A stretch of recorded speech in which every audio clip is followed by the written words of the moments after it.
Ms. Hany So.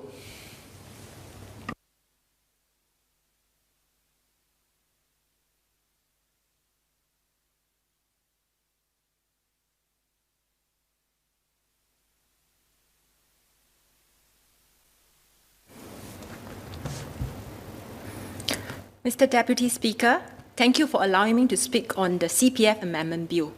I would first like to declare that I'm a practicing lawyer. Since last year, CPF members have been able to log into the CPF portal and nominate their beneficiaries using SingPass. Earlier in February this year, Minister had, in response to my written parliamentary question, shared that more than 2 in 5 CPF members have made a nomination as of 1st of February 2021. I believe and I'm confident that we can do better to improve this figure. Many Singaporeans may still be unaware that making their CPF nominations before their passing will benefit and bring much convenience to their loved ones. If a person does not nominate a CPF beneficiary before their own demise, the CPF board will instead take up to 3 weeks upon the member's passing to transfer the monies to the Public Trustee Office, after accounting for transactions such as the MediSave, deductions for hospital bills. PTO will then begin searching for the eligible beneficiaries under the law after that. Furthermore, I understand that PTO will then typically disburse the unnominated CPF monies within about 4 weeks after the eligible beneficiaries submit the required documents and pay an administrative fees. I am therefore glad to learn that one of the amendments brought about from this amendment bill aims to achieve more expeditious payouts by allowing the PTO to disburse unnominated CPF monies to a beneficiary representative.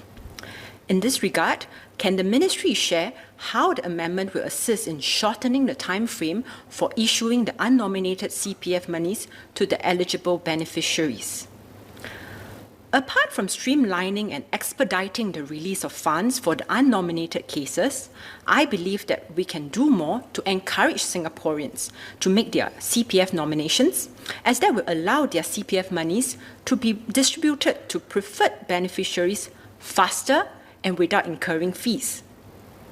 In the past year, it has been heartening to see the efforts made by the government in raising awareness in this aspect through short skits featuring the famous Liang Si Mei character and estate planning workshops organized by various CCs with partners such as the Law Society of Singapore. Apart from these efforts to raise awareness among Singaporeans regarding the importance of making CPF nominations, I believed that we should also introduce more tangible benefits to encourage more people to do so. Currently, the Registry of Births and Deaths would notify the CPF board upon registering a member's death, who would then distribute the nominated CPF monies, typically within a month of the member's passing. During the budget debate earlier this year, I stressed on the importance of releasing the funds expeditiously to the deceased family and had subsequently shared with the CPF board several anecdotes about my Woodgrove residents who became financially strapped and approached me for assistance when their pillar of support passed away unexpectedly. Making life easier for our deceased loved ones should be approached as a practical pushing factor for one to make their CPF nominations during their lifetime. I hope the Ministry can look into revising the existing SOPs such that, upon the passing of those who have made their CPF nominations, the CPF board will automatically trigger a notification and an immediate upfront payout of $10,000 will be transferred to the nominee via PayNow to the nominee's bank account. The nominee can then use this sum to defray the funeral expenses of the deceased. Next, the CPF board should target to release the remaining sum to the nominee within 7 days after that, which will come in just in time to alleviate the family's financial burden. Typically, the family will, after the completing of the deceased funeral and cremations, begin to discuss how to resolve the other estate-related issues pertaining to the deceased, such as the need to expend more costs in engaging a lawyer to apply to the court for either a grant of probate or a letters of administrations. In the Roms-Raha stress scale, the death of a loved one, particularly a spouse or a parent, is ranked as the most stressful life event, while a divorce is ranked second. Mavis Hetherington, a renowned professor of psychology and a leading researcher on the impact of divorce on children's development, once stated that divorce is not a single event, but a process of transitions affecting the entire family. Such stressful periods may cause a grieving family member to overlook certain vital matters, such as the remaking of one's CPF nomination.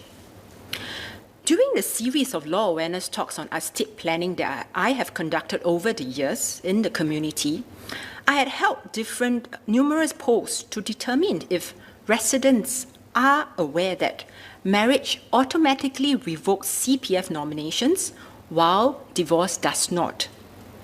What I learned from that was that majority of the participants actually knew that marriage automatically revokes CPF nominations. I believe the credit of such high awareness should go to the dedicated CPF team for diligently sending out written notifications to remind members to make fresh nominations upon their marriage. However, most of the residents were surprised to learn that divorce does not automatically revoke the nominations made previously upon their marriage. I'm assuming that the CPF board's rationale could be that the nominations made during the marriage may have been meant to benefit the children from the marriage and thus need not be automatically revoked.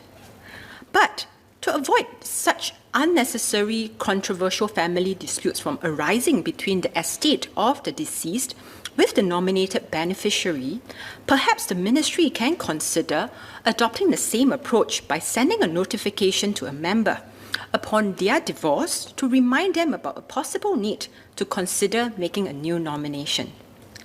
In Mandarin, please. 许多国人或许不知，在婚前所做的公积金提名会在婚后即时失效，但是在婚后所做的公积金提名并不会在办理离婚后失效。在遇到失婚或丧失家属成员时，人们往往都会感到非常的彷徨与无助，也会在此时忘了需要修改有关公积金的提名。因此，我希望有关当局可考虑在知道公积金户头者的提名受益人已离婚或是离世时，发出温馨提醒，是否要考虑将之前所做的提名作废重新安排。In conclusion, Mr. Deputy Speaker, notwithstanding my request for clarifications and suggestions, I stand in support of this amendment bill.